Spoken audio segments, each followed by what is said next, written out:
Hello friends, continuing from where we left in the previous lecture, now we are going to take a look at the trim and mirror commands.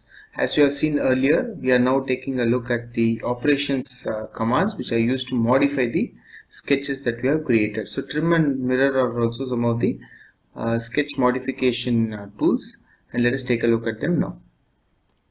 So if you can see here, the trim command is located inside the operations toolbar. And we have a lot of different types of trims that can be created. So let us explore them one by one. I am now drawing a network of lines, something like this, and then something like this from here to here. So what we are going to now do is we are going to use the trim command to cut some of the unwanted extensions. Okay, so how do we do that? So first command is the trim command, which is a basic tool which will use to select the line and the segment that we want to keep, right? So I can just select trim and maybe select this line, and I will, now it is from the start point, it is asking me for whatever length that I want to keep. Maybe I'll just select up to here and leave, so all the other parts of the lines get deleted. If I say Control Z, I'll get back the original sketch. Okay, this trim command is a little tedious to use, so instead of this we'll be using the quick trim command. Quick trim is actually very dynamic, and you can just select the line along the unwanted portion to get deleted. Maybe if I don't want this part, this section from here to here, let's say don't want this section, I can just select this part, and I can, I have to say trim again, then select this part, it goes off. I can do the same by clicking trim again and selecting this little part, and then this part, go to trim again and then select this part. So this is a very convenient way of trimming the unwanted extensions. Okay, so let me just say Control Z so that I get back my original sketch. Okay, Control Z is undo and Control Y is redo. Okay, so the option here is called the break command. So it is used to break one line using another line. For example, I come out of the command, see this line, I select this line, the whole line is actually getting selected. If I select this line, this whole line is getting selected. But if I use the break command and say break this line with this line, then this little portion alone from here to here will get selected. Let's see how it works. So I'll just go to break command, and first I need to select the element to be broken, right? So this is the element to be broken. Okay, now select the breaking element. So this is going to be my breaking element. I'm going to break this line using this element, right? So I'll just select this and see, now there is a coincidence constraint that has been created. So there's a point here, and if I just select this portion alone is getting selected. Then after selecting it, I can hit delete. Let us try to do the same with these two lines. I'll go to break. So I need to break this line. Select this line, and I need to break it using this line. So I'll select this line. See, here there is a new coincidence constraint that is being created. I can select it and say delete. Alright, so this is how the trim command, some of the trim commands work, and these two commands are actually used in the case of an arc. So let me just draw a center point arc. Center as this as the center and a small sector here. So if I want to complete this arc by drawing the remaining portion, I can go here and select the close arc, right? See, the remaining portion is created and the arc gets closed. On the other hand, I have pressed Ctrl Z to get the arc back. On the other hand, if I want the remaining portion alone, which is nothing but the complementary of this arc, then I can go to complement, and then select this arc. See what happened? The remaining sector of the circle is shown. We already have this sector, and that sector goes off because it's basically a trim command, right? If I say Ctrl Z, I get back that option. So these are the options available under the trim. Now let us take a look at the mirror option. So what I'm going to do is I'm selecting everything and I'm pressing delete. Okay. Alright. So the next set of commands that we'll be looking in the operations toolbar is the mirror command. So let us say that I'm going to have a sketch here. Okay, just in case I want to mirror this about the y-axis so that I get the same sketch on the other side, and I just need to select all the entities that I want to mirror and go to the mirror command. And now it is asking me to select the line or the axis from which the elements will be mirrored, right? So this is going to be the axis, which is the y-axis. See, so this is going to be the axis. The elements have got mirrored. So the next command is the symmetry command. The symmetry command is going to be similar to mirror, except the fact that the parent element will not be present. So what happens is when I mirror this is my parent element, right? So when I mirror this, the parent element stays. But when I symmetry this, probably about this axis, the parent element would have been gone, right? So for example, if I say Control Z, this was where I was initially. So I'll select everything. Similar to mirror, I'll say symmetry. And now it is asking me for the axis, so I'm going to say it's this axis. See, I've got a symmetric body, which is the child body, but the parent is not there. Okay, so this is the difference. So if you want to retain the parent body, then you can go for mirror. If you want to delete the parent body, and if you don't want to show that, you can go for symmetry. Alright, so the next command is going to be the translate command, which is used to actually move some sketch entities. Okay, so I'll just select this, and just in case I just want to move all these entities about this point for some distance, let's say. So you can go to translate. Now it is asking whether you want to create some duplicate copies. Here let me say I just need to keep 3 more copies, and select keep internal constraints, so that the horizontal vertical constraints would be actually retained as you go. And now it is asking you to select the translation start point, right? So I'll just select this as my start point and see what happens. I can just either keep it straight or I can arrange it like a step, right?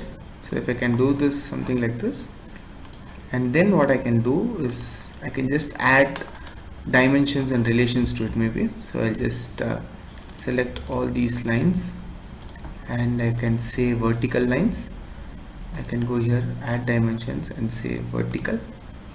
Okay, and maybe I can say all these lines are going to be horizontal. So I should have probably turned the external dimensions option on, which I didn't do initially, so it's horizontal. Okay, and then you can select this point and this point and say dimension to give the dimension here, or maybe you can even select this line and this line. Yeah, it should have been this way. Then you can just position the, should have been 600, sorry. You can just position the patterns, you can just position the duplicates that we have created. So this is how translate command works. You can even just make one translation without creating copies, so that's up to you. And then comes the rotate command. So it is used to rotate a sketch about axis, okay, axis or a line within the sketch. So what we are going to now do is I'm just going to create the same rectangle and then say rotate command, right?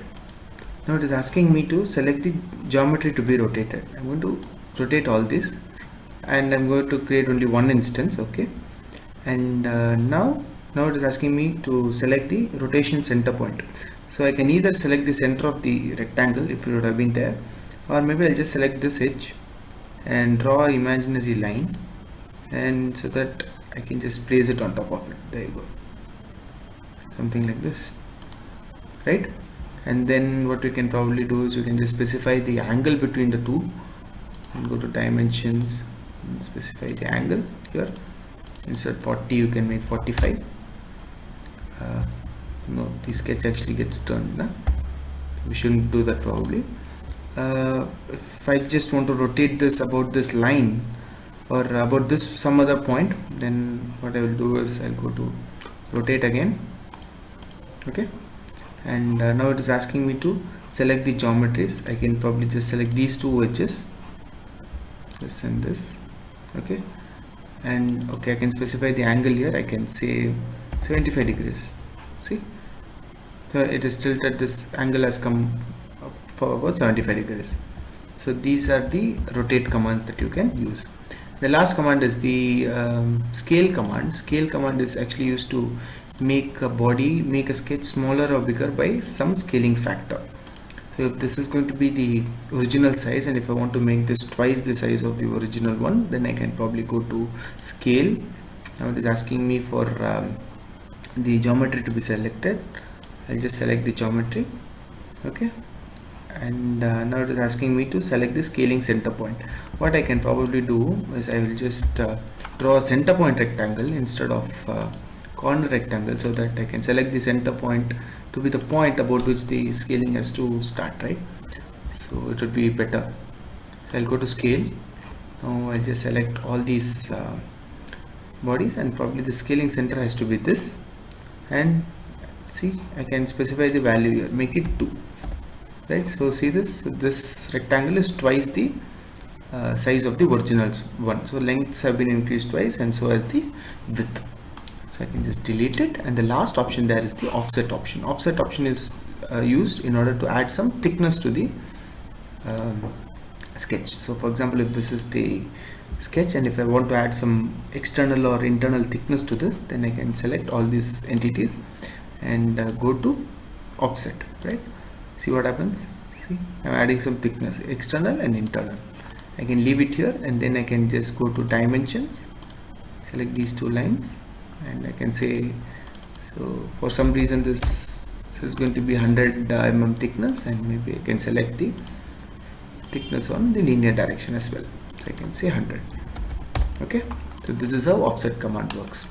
So with this we have come to the end of all the commands that we have seen under the insert. So in constraint we saw how to add constraints to the body, how to make it fixed together, and we explored about the contact constraints. And then we also saw about the profile, where all the sketch tools were explored, and in operation command the relimitation and transformation features were also seen subsequently.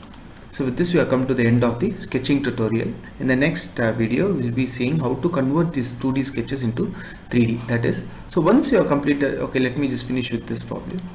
Let me just create a sketch here, and once the sketching has been done, so let us assume that this sketch is perfect and it is ready to be transformed into some 3D model. Then what you can do is you can just select the exit workbench here. So what you are now doing is you are coming out of the sketching workbench. Okay, so once you click that, you are out of the workbench, and you can see the commands here have changed. It's no more sketch tools, it's no more operations kind of toolbars. Now what we have is options like pad, pocket, shaft, groove, which are the options used to convert this 2D sketch into a 3D model, right?